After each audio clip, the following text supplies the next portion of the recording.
নমস্কার বন্ধুরা, অনুরাগের রান্নাঘরে আপনাদের সকলকে স্বাগত। আজকে আমি এসে গেছি নতুন একটা রেসিপি নিয়ে। সেটা হচ্ছে এই যে কাতলা মাছ আমি নুন হলুদ মাখিয়ে নিয়েছি। কাতলা মাছ দিয়ে হেলাঞ্চা শাক রান্না করব। দেখবেন আপনারা অনেক কিছু করে খাওয়া হয়েছে মাছ দিয়ে, কিন্তু হেলাঞ্চা শাক দিয়ে খেয়েছেন কিনা জানি না। হেলাঞ্চা শাক দিয়ে মাছের ঝোল খেতে খুব ভালো লাগবে, খুব দুর্দান্ত লাগবে। এই দেখুন বন্ধুরা, হেলাঞ্চা শাকটাকে আমি ঠিক এরকম করেই কেটে নিয়েছি। এর থেকে আর ছোটো করবো না। অর্ধেক টমেটো নিয়েছি, এখানে অর্ধেক পেঁয়াজ কেটে নিয়েছি, একটা আলু আমি এটাকে 4-5 টুকরো করে নিয়েছি। এখানে আদা পেস্ট আর রসুন পেস্ট আছে। এখানে ওই যে অর্ধেক পেঁয়াজ কেটে নিয়েছি আর অর্ধেক পেঁয়াজ বেটে নিয়েছি। আর এখানে লঙ্কা বাটা রয়েছে। এখানে লবণ নিয়েছি, জিরে গুঁড়ো, হলুদ গুঁড়ো, ধনে গুঁড়ো, পাঁচফোড়ন, লাল লঙ্কা গুঁড়ো আর সরষের তেল।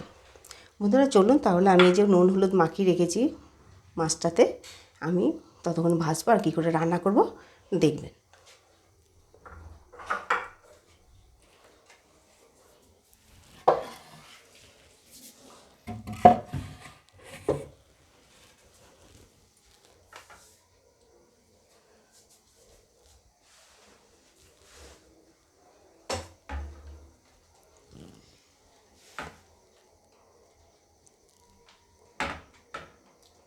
করো এক্ষেত্রে নামিয়ে নিয়ে যাবে আস্তে করে, নামিয়ে নিয়ে একে তুলে দিতে হবে করে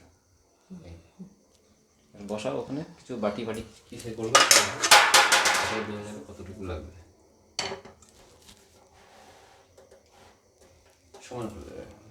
হ্যাঁ ঠিক আছে, এখন ঠিক আছে। ঠিক আছে,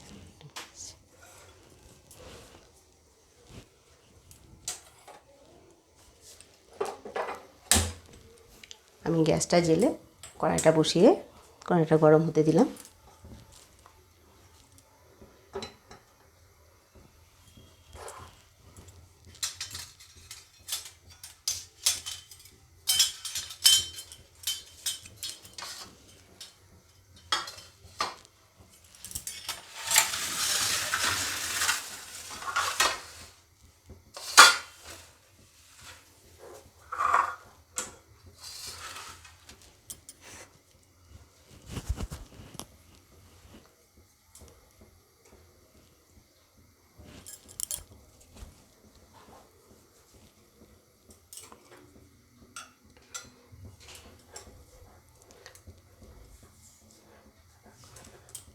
কড়াইটা গরম হতে হতে আমি ততক্ষণ টমেটোটা কেটে নিই।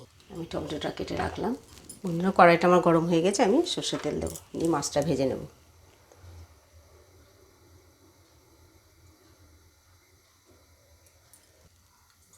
একটু লবণ দিয়ে দিলাম, মাছটা গায়ে ছিটকাবে না।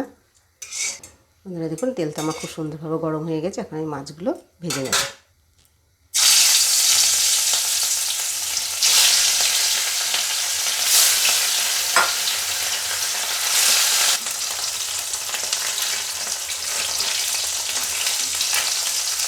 বন্ধুরা মাছটাকে আমি খুব ভালো করে লাল লাল করে ভেজে নেব।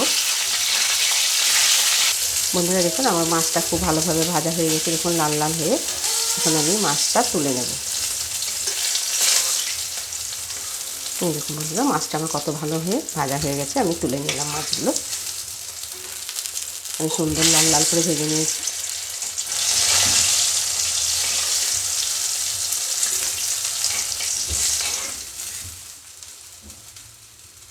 আমি আলুটাকে ভেজে নেব।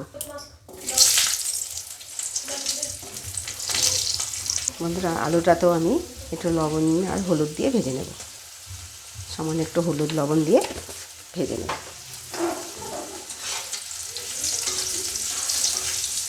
আলুটাতেও আমি লাল লাল করে ভেজে নেব। দেখুন বন্ধুরা আমার আলুটা খুব সুন্দর লাল লাল করে ভাজা হয়ে গেছে। এই দেখুন আমি আলুটা তুলে নেব।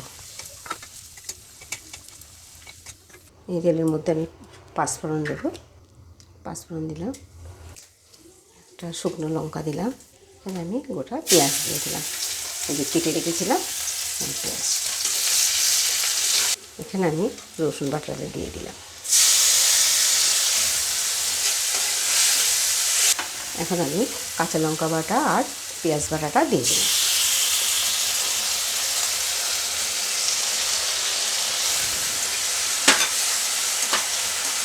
মশলাটাকে আমি একটু ভালোভাবে ভেজে নেব। তারপরে আদা বাটাটা দেবো। বন্ধুরা দেখুন আমার মশলাটা খুব ভালোভাবে একটু ভাজা হয়ে গেছে। এখন আমি টমেটোটা দিয়ে দেবো। টমেটোটা দিয়ে দেবো।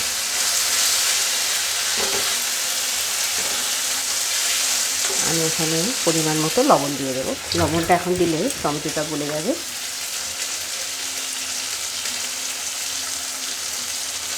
পরিমাণ মতো লবণ দিলাম।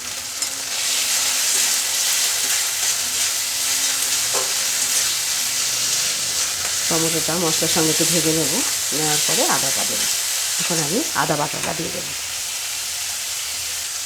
হলুদ দিয়ে দিলাম 1 চামচ, জিরে গুঁড়ো 1 চামচ দিয়ে দিলাম, জিরে ধনে গুঁড়োটা দিয়ে দিলাম আমি 1 চামচ, 1/2 চামচ আমি লাল লঙ্কা গুঁড়ো দিয়ে দিলাম। আমি মশলাটাকে খুব ভালো করে ভেজে নেব। একটু জল দিয়ে দেবো মশলাটায়।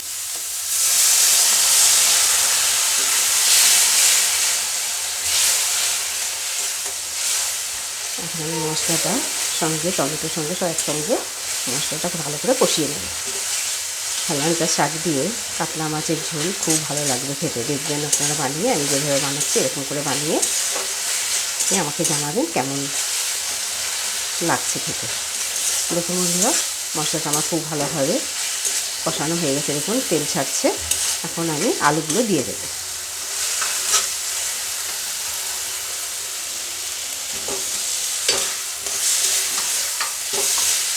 বন্ধুরা দেখুন আমার আলুর সঙ্গে মশলাটা খুব ভালোভাবে কষানো হয়ে গেছে। এখন আমি জল দিয়ে দেবো। দেখুন বন্ধুরা কত সুন্দর কষানো হয়ে গেছে। এখন আমি জল দিয়ে দেবো।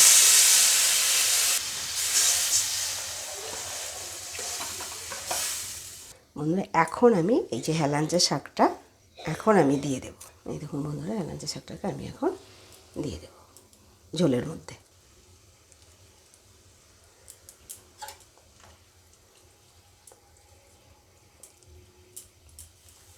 ঝোলটা ফুটে উঠলে তখন আমি মাছগুলো দিয়ে দেবো। এখন আমি ঢেকে দেবো। বন্ধুরা দেখুন এখন আমার তরকারিটা ফুটে গিয়েছে। বন্ধুরা দেখুন তরকারিটা আমার ফুটে গিয়েছে। এখন আমি মাছগুলো দিয়ে দেবো।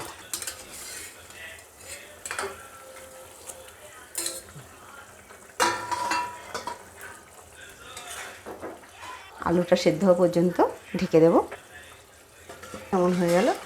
এই দেখুন বন্ধুরা কত সুন্দর আমার কাতলা মাছ দিয়ে আর হেলাঞ্চা শাকের ঝোল আমাদের হয়ে গেছে। এখন আমি গ্যাসটা বন্ধ করে দেবো।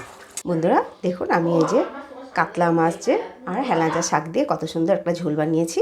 ভিডিওটি ভালো লাগলে লাইক করবেন, শেয়ার করবেন। আবার আসবো নতুন একটি রেসিপি নিয়ে।